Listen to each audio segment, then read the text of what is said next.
Hey, everybody. We're live. My spooky studio is here for another week, and we're discussing a pretty important topic today. Gonna let some friends roll in for a little bit. Hi, Bobby. Hi, Davey. Welcome. Hope everybody has been having a really, really great week. We have been extremely busy. It's extremely hot here in Las Vegas. It has been 100 and up, arguably like at least 106 and up. Which is better than the 116 that we had over the weekend. So we're super happy about that, but we're getting used to it. Pretty soon, 80 degrees is going to start to feel cool to us. Hi, Danny. Hi, Gory. Hi, David. So let's go ahead and get started. I wanted to start this episode by addressing the statement that we put out the other day that Snacks and Screams is going to be on hold for releasing right now, which means we'll be refraining from publishing new episodes until the conclusion of the strike. But we do not want anybody to be discouraged and pop off and say, hey, they're not doing anything anymore. They're done. That's not true. There's still a lot of content that we'll be doing in the meantime, and we want to talk about that later on in the video, which brings me to have a little thing because this week I've got my notes over here instead of over here. Hey, Cody, what's up? Don't forget to Roadhouse kick that like button. Amen. Greg, hello, hello.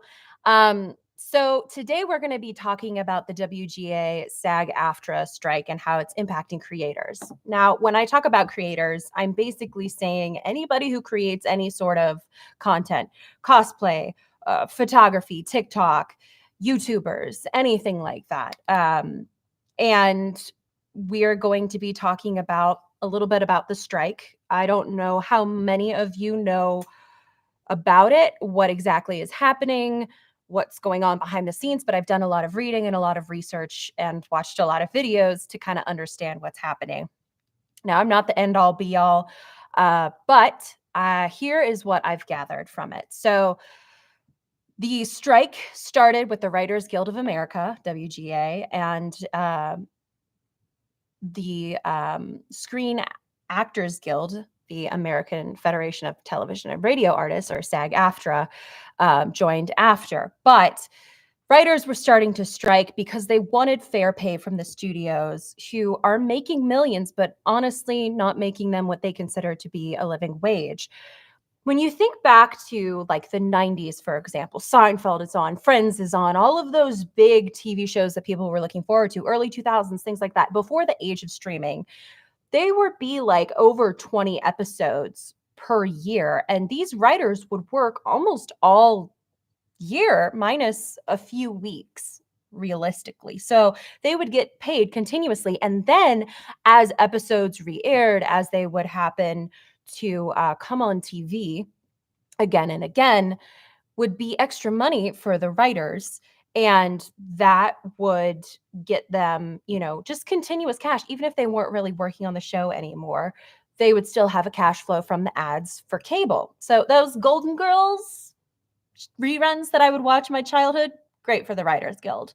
But like I said, streaming changed the game. So now writers are experiencing a huge shift. They're not really asked to be on set anymore. There are less episodes per season. I mean, think about some of the Netflix series episodes. There's like maybe 7, 8 episodes sometimes. So they aren't getting residual money and they aren't getting consistent work. Sometimes it goes from like 40 weeks out of the year to like 20 or less than that.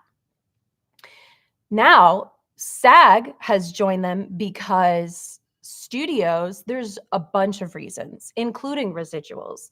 One of the biggest reasons is that studios want to scan background actors and charge them $200 for their likeness for life and then use it. We're talking about Joe over here. Scan him in, pay him $200. He could appear on 500 shows, and all they've given him is $200. Doesn't seem right, does it? But they want to do that. Actors have said that they usually start as background performers. So all that $200 to use their likeness becomes dangerous territory, because now if a background actor starts to potentially get roles in the future that are more prominent front and center, that means they're not really going to have future careers. And back to the residuals, actors aren't making much in residual payments. So Orange is the New Black actress Kikimo Glenn, who is Brooke Soso. She showed her residuals from the popularity of the show. And despite how great it's been doing, she made just over $27. That was her check. Mandy Moore has come out and talked about, a couple of cents, less than $1 that she's made. It's crazy. And we're not talking really about Meryl Streep here. We're not talking about Tom Cruise. We're talking about the majority of actors who aren't big names. So we're not out here defending, oh, Tom Cruise needs to get paid more. We're talking about the names you go, oh, I've seen them before. I have seen them on something. I don't know what it is, a small bit part perhaps. That's them and them again and again. And a lot of these actors don't bring in enough income each year to meet the union's minimum requirement for health insurance. And did you know that that minimum amount of money a performer must make to take home 1 year to qualify for health insurance is a couple $100 over $26,000? When you consider that in the grand scheme of things, that's a total amount of money per year. And this is California that we're talking about. $26,470 a year is not a lot of money. It's not. There's an actor and SAG-AFTRA board member named Sean Sharma who said just about 12.7% of SAG-AFTRA members qualify for the union's health plan. That's such a low number. And when you think about it, okay, they make $26,400 a year. Not all of that, like with the rest of us, goes directly to them. They have to pay taxes. They have to pay commissions. Plus, they have to pay fees for their agents and their managers and the lawyers who negotiate their deals. So that's taxes plus additional fees. That's an even lesser portion of their payment. It doesn't seem like much. Now, I've learned a lot of this from reading articles on this. I've watched it from actors, smaller actors, the people that I'm talking about who are in SAG, who have YouTube channels about acting in Hollywood. And these are the kinds of things that they've said. These are the people that are working to get a fair pay. Now, a lot of our big name actors, our Tom Cruises, our Meryl Streep, they're not getting out free either. The chairman of IAC, which is an American holding company that owns brands like,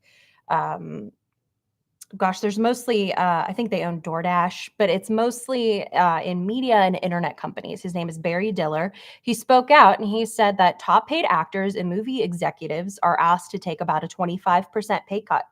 That's really it. I've seen SAG signs that say, we want a fair pay. All we're asking for you is to have one less yacht, which is essentially this whole ordeal in a nutshell.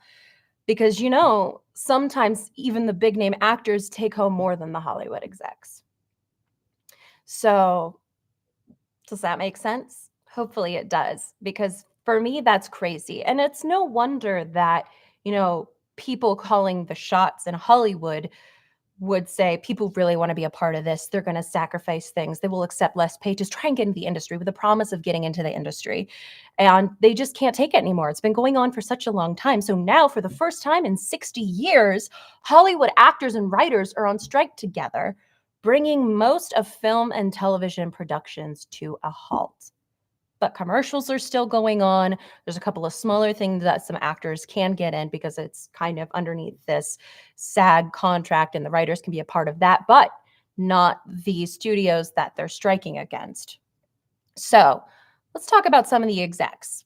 What is the big deal? What are they doing? This is where it's been a really interesting hot issue, is that these strikes are against studios as a whole. They are against the Alliance of Motion Picture and Television Producers, or the AMPTP. A studio exec came out and told Deadline, and maybe you heard this, and this is what blew my mind, said that the end game is to allow things to drag on until union members start losing their apartments and losing their houses.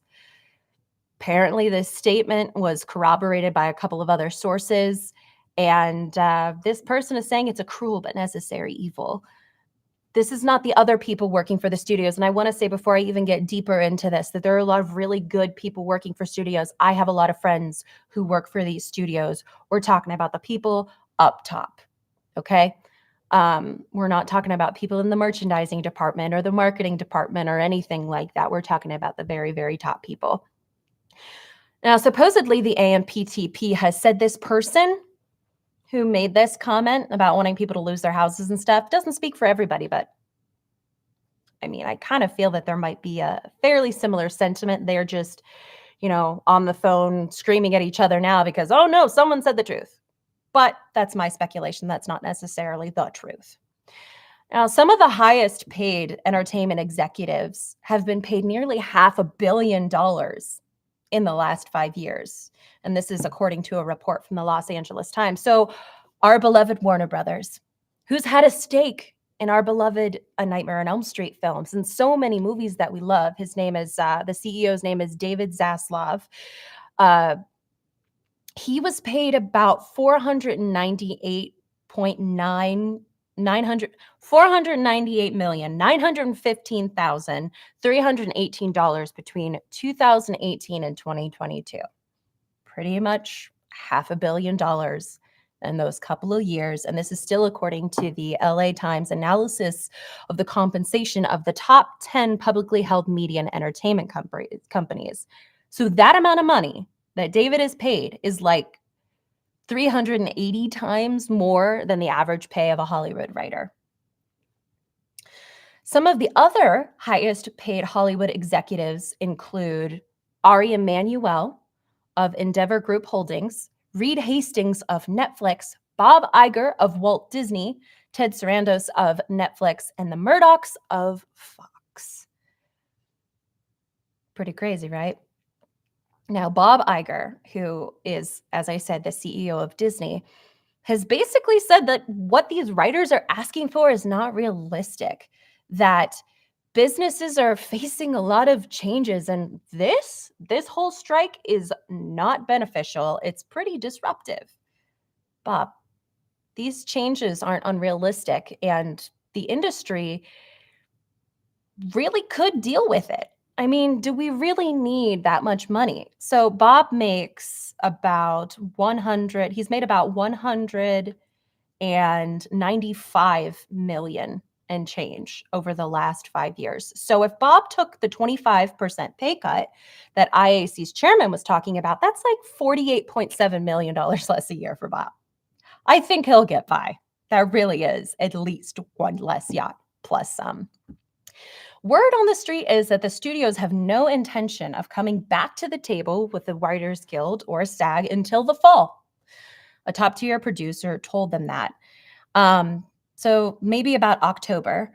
And their reasoning is they feel that when the writers are more cash-strapped, they will, they'll be more likely to negotiate, which sucks.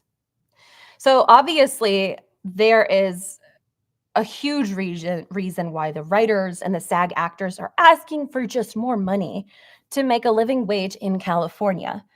In a nutshell, this whole situation is awful. And, we've always kind of said that Hollywood is a little sketch, but their true colors are really coming out on display now. And the WGA and SAG have put out some guardrails for influencers, cosplayers, and just overall creators, which is what the meat of this is going to be. So this is not just for people who are in SAG, and this is not just for the members. It's also for us who may want to be members. So if you're out there and you make indie films or you are a script writer, you cannot submit your script to a studio to be made now. You should not be promoting these studios because it could jeopardize your future membership. If you're a cosplayer and you're like, or a content creator and you're like, eventually I'd love to be a part of SAG, right now is a critical part. So if you're out there and you're like us, this is when you really have to take these considerations seriously. So even if you don't consider yourself an influencer or a content creator, if you put out content of some kind, that could be considered influencing. So in a nutshell, some of the guidelines include no promoting screenings or content produced by struck companies. That means these members of the AMPTP No participating in conventions like Comic-Con or on behalf of or in promotion of struck companies, including appearances, panels, etc. And influencers should refrain from posting organic or unpaid content about any struck work, even if it's just as a fan. Now, that's kind of their official language in a way, but I'm going to get into what that means. So basically, they're saying if you are a content creator, do not work with production companies, do not promote the works of these companies, don't accept money from them to promote these companies. If you are talking about a movie and you're like, you need to see this, and you're a content creator, that could be considered promoting for the companies, even if Warner Brothers has not come to you and said, hey, could you write about this? We'll pay you for it. Even if they haven't come to you, that could be considered crossing the picket line and could jeopardize your potential to be a part of SAG in the future. So cosplayers, which really gets me because this is really, really hard for me. So that means for us cosplayers, they're encouraging us to not cosplay any TV or movie characters in our content that's produced by companies being struck. So my beloved Regina Mills is owned by Disney. Disney is one of the struck companies. They're telling me if I go out there in Regina Mills cosplay, if I'm at a con, if I take pictures, if I do video as Regina Mills or about Regina Mills, that's considered promotion for the company and their work. It is said to be crossing the picket line. Does that make sense? So what companies are being struck against? The companies that I'm about to list, anything that they've made is considered like a red flag area. Don't go in there. Amazon, MGM, Apple, Disney, Fox, Hulu, NBC, Universal, and Peacock, Netflix, Paramount, Sony, and of course, our beloved Warner Brothers Discovery, which is where it comes really hard for me as an obvious Fredhead to promote the Nightmare on Elm Street movies right now, because that could be considered being a scab, being somebody who's breaking the picket lines. Now, they've said that fans can promote other forms of media, including video games, books, comics, but TV shows and movies, like I said, should be avoided. There's a gray area here, though, because I know a lot of us, including ourselves here at Captain Sassy, make movie commentaries, whether it's trailer reactions, reviews, or something like that. Now, they've said that it could potentially fall into the category of entertainment journalism as it serves the purpose of commentary about the works, but it's still a gray area right now. They've not really said too much about that. So if you're doing that and you want to be a part of SAG or the WGA, I would say proceed with caution. And if it comes under question for you, if you're like, is this crossing the picket line? I encourage you not to do it, because it's really, really important that we just respect that.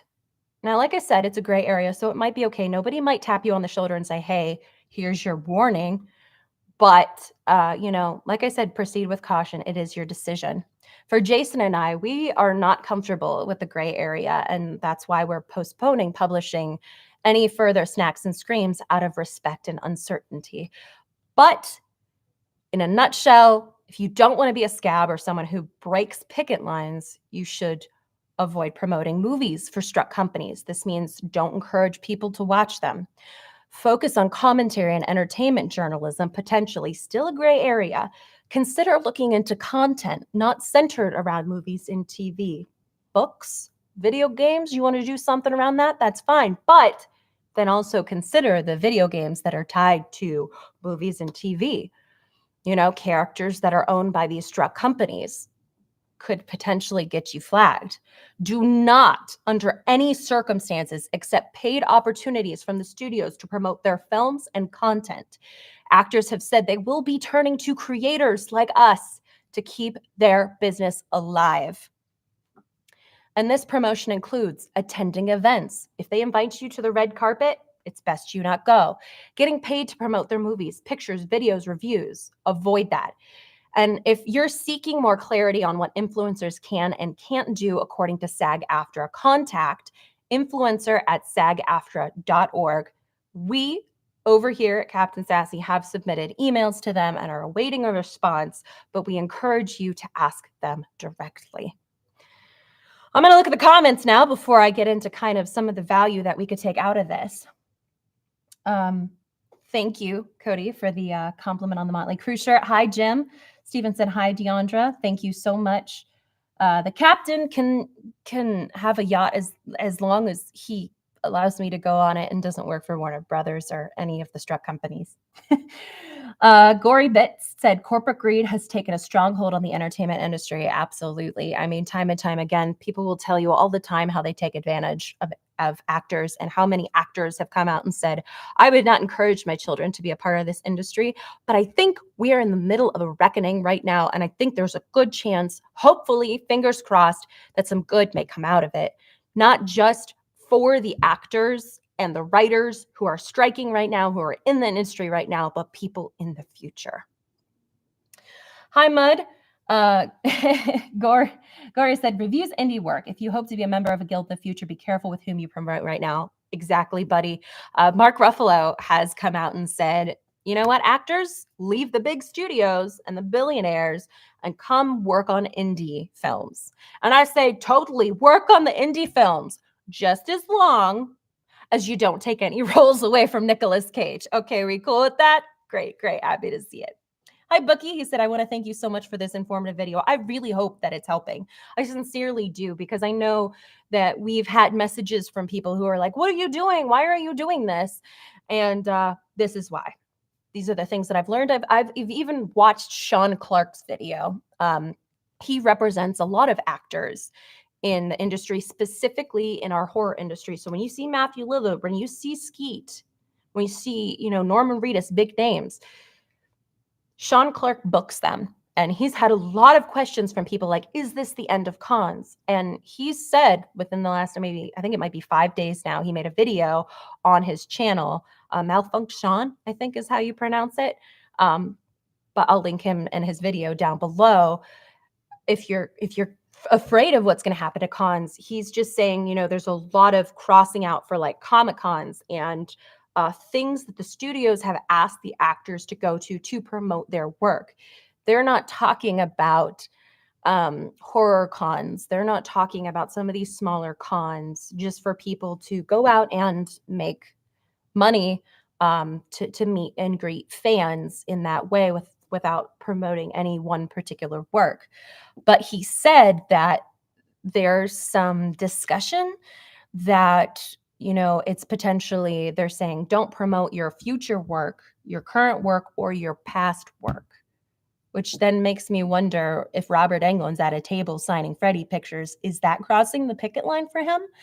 He said he's not had anybody pull out of conventions yet, but, he'll keep everybody abreast. Up to date on what's going on, because we just don't know. He said there could be some people who drop out because they're just afraid. You just don't know. You don't want to risk your membership in SAG or your future membership by crossing the picket line. But like I said, I'll link Sean's video down below, but he doesn't think it should really affect our conventions so much as the big promotional conventions put on and sponsored by the studios. Hey, yo, it was the duck. And I can't lie, it sucks for a lot of people. Like I said, I won't be able to make Cosplay or a Nightmare on Elm Street specific film content for a while until this strike has closed. Jason and I have chosen to do this because even though we're not directly in the weeds, we're not a member of either of these unions, we're a part of it indirectly. What we do, all of us content creators for film and television do, is we promote these characters. And I think it's so funny. I was telling Jason in the car, like, people have really undervalued cosplay for a long time, but SAG itself is coming out and saying, please do not cosplay characters from these struck companies, because they know that it is promotion. They know that cosplay is powerful. So if you're a cosplayer, be proud of what you do, but take a time out for right now. I'm so sorry. I know We all probably have a lot of money invested in our cosplays. I had several in the works that I've had to pause now and can't talk about because of this strike. But I'm okay with it because I'm not just fighting for these people right now who want to make a living, who want to eat, to feed their families, to have a way of life, but also for the future generations in entertainment. And now we're creators. Now is our time to really push the limits, though. So it's not all bad. We can get out there. We've in some ways, I feel like a lot of us has leaned into the same content for too long, and there's just this and this and this. And what makes you different? And there's little bits and pieces that make you different, but there's so much more that we could do. We've got to get creative. We are creators after all. So start looking at what else you can do during this time. I've heard a lot of actors and indie filmmakers say it's their time. This could be the dip for major Hollywood studios, which a fall of big business and a rise of small business, which means more people who are undervalued could have an opportunity. You could be making films right now, your own works. You could be doing content for these things that they're talking about that we don't really address that much, So what's next? Well, a professor of social influencer marketing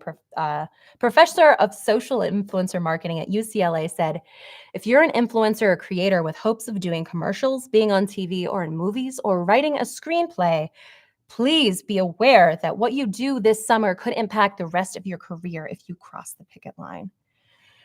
It's unfortunate, but this fight is bigger than all of us. Jason and I, particularly, would eventually like to be a part of SAG-AFTRA and or the WGA. We don't want to chance it for just a summer of some videos. There are people out there who are saying, I don't care. It doesn't matter to me. It doesn't make a difference. Who cares? They're never going to notice us. And but maybe they will. It's a couple of months, potentially, who knows? It's a challenging time for us, but we're smart. We've all got this. Sometimes you've got to make sacrifices for the greater goals in life. Isn't that what the WGA and SAG-AFTRA are doing? Isn't that why they've stepped outside of their jobs to be on the picket lines? Why they're losing money in order to make money that will give them a good quality of life? If you don't care about membership in the future, keep going. But if you do, take a pause. Creating content about anything from Struck Studios could be identified as crossing the picket line. As I said, if you have to question if it's right, maybe just don't do it. That's why Jason and I sat down to create a list of things we can do. And wow, were we blown away and excited. We've come up with several types of content that I want to tell you about now that we will be rolling out in the near future, including original horror content and shorts. That includes new monsters, new fears, new stories, which is something I've been wanting to do for a while, but I just have not executed on. Horror-themed coffee reviews are coming back. Spooky Sips returns. We're going to be mostly focusing on like horror overall, not a particular movie, and music-themed coffees. They exist out there. We have a new segment called Secondhand Horror, where we go to secondhand bookstores and we find horror books and I read them almost like an audiobook. We have our first two right here. I don't know if you could see them. There's one called Totentaz. It says, come to the carnival and join the dance of death. And this other one is Date Me, Baby, One More Time. And it is a romantic comedy of immoral proportions. It's basically about this girl who guards the goblet of eternal youth. She's been celibate for 200 years. And then this guy's worried to break a family curse. He has to basically chop her head off. But she's so sexy and smart that it makes it difficult. But she's also willing to chop his head off back. So, spooky, carnival, and this one. Let me know in the comments which one you guys like. Do you like this really ridiculous Date Me One More Time, or this interesting, somewhat 80s movie sounding carnival? Let's see what it's got. On the old Scott property, Ferris wheel, mirror maze, midway, tunnel of love, cold monstrous eyes glare down as the Calliope's bright music beckons. Once inside, there's no escape from terror, from the dance of death. Oh my goodness. Twisted Carnival. Let me know. But yeah, those are the first 2 books that we're going to be doing. There will, of course, be more after that. The next one is technical studio tours. So we've had a lot of compliments, thank you, on the lighting and the sound and the visuals of this. Jason does a fantastic job of putting this all together. This is quite a contraption with sound blankets and all the different things. During this time, we try to show you a little bit more of how it's set up, but we'll do studio tours and like maybe a Q&A with Jason to, see the things that he's learned that maybe could help you up your game. Then there's going to be horror video game play-alongs, which should be fun because I stink at gaming. We're talking like Twitch streaming content and much, much more. So there's a preview of some of the things that we are in fact working on right now and have already started. Plus, we're going to pivot to make these lives more informative and more interview-based, focusing on the amazing number of creators out there, making our human horror community vibrant, fun, and full of entertainment. I don't know if you guys remember the Horrorpreneur that I did a while ago about just basically interviewing people and seeing how they got where they are and helping to educate people how they can follow in their footsteps. It's something like that, but also a little bit more spaz in there. So to make these lives a little bit more like that, this is a time to really think about what you want to do in life. What can you do that fits outside of the strike? I can't wait to see what all of us come up with, and I hope y'all will look at this as a difference to make an opportunity into, or rather something that seems like a problem into an opportunity. I'm going to leave links in the description down below with information that can serve as resources for you. If you've got more information on this, if I've said something wrong, if some new developments have come out, please comment below. If you know more than I do, please go ahead. This is just from my research, listening to videos, reading, all of that jazz. And hopefully it's been very, very informative to you to understand kind of what's going on a little better, what the problems are, why people are taking a stance, and then what we as creators can do and what we should consider doing and why it's important and why it can be beneficial to us all. So hopefully you've enjoyed that. I'm going to look at some of the comments now because I've just been going. Thank you, Garrett. Malfunction. Yeah, I always say that way. I don't know if I'm pronouncing it right. Thank you, Bookie. I'm glad you enjoyed it. Can we just let Nicolas Cage play every role? Mud says, absolutely. Have you seen what he's going to be in? Gosh, Nicolas Cage was made by some ethereal force and it was just like, here you go, greatest actor of all time. And we were like, thank you. Mud said when Snacks and Screams came back, crying. I know, man. We just started season 2, but I guess that gives us more opportunities to work harder on season 2, Creators unite. Amen, Gory. Mud said, so do all of the people making fan films based on established IPs owned by the studios have to put them on pause? I absolutely say yes, because these are works owned by the studios, and essentially you're celebrating the original works by the studios. You are celebrating, you are kind of encouraging people, I guess you could say, to go watch those things. Watch your fan film because you love this. And then maybe it inspires you to go watch these things. I've made tons and tons of TikToks on the Nightmare franchise, and people have said, you know what? It's inspired me to go rewatch the franchise, to rewatch a movie that I haven't seen in a while. That's the kind of effect fan films and content can have. That is promoting the studios, whether intended or not. Because those fan films are IPs that's based on an IP owned by a studio. Same with cosplay. That's a cosplay of a character owned by the studio. I think cosplay and fan films in a way are very, very similar. If that makes sense to you. Guess we got to eat all these snacks. I know, my dude. What are we going to do? But it will be worth it in the end, I think. Oh, no. You're right. There is a hidden Hal. Also, this is Carl right here. That's Carl. He's a good dude. We love Carl. He's ahead of his time. Jim said, "Great ideas." Thank you so much, Jim. Appreciate you, Mud. David, for saying that you'll watch the content. Steven said, "I would love to see a cosplay short of Nancy meeting Heather. Also, happy belated birthday to Heather Langenkamp." Yes, happy belated birthday, Heather. I hope it was wonderful for her. Mud said, "I fell in love with Nicolas Cage after Mandy. I feel that rejuvenated his career." Amen. Carl's a unit. You're so right about that. Look at him. He has his own zip code. That man is bigger than David Bowie's Bulging Labyrinth. Good Lord. But in any case, so there you go. That's the overview. Hopefully, you've learned something. Hopefully, you feel maybe a little better. If your favorite content creators out there might have to pivot. Maybe if you're a content creator, hopefully you've heard this and said, you know what, maybe I should do something different. Oh, let's see. Let's try to get a little more Carl in there. There we go. You guys see Carl now? Hopefully you can. Look at that face. He's so great. Love that, Carl.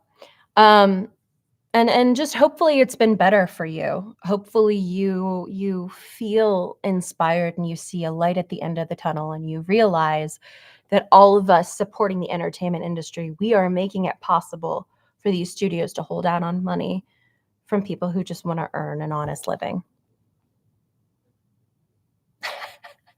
Good one, Mud. Yes. Why the long face, Carl? I don't know. I also wonder what happened to his body. Poor guy. Maybe he never had one. As far as I know, he didn't. But we love you guys so much. And thanks for supporting us. We hope you'll enjoy the new content. And when the strike is over and everybody's got the payment they deserve, there's so much piled up that we have. We just want to make this a great channel to help educate and entertain people and inspire as well. Because, of course, we all know that movies have changed our lives. They have made us, meet friends, move somewhere, do this, that, and the other thing, all because of the IPs owned by the studios.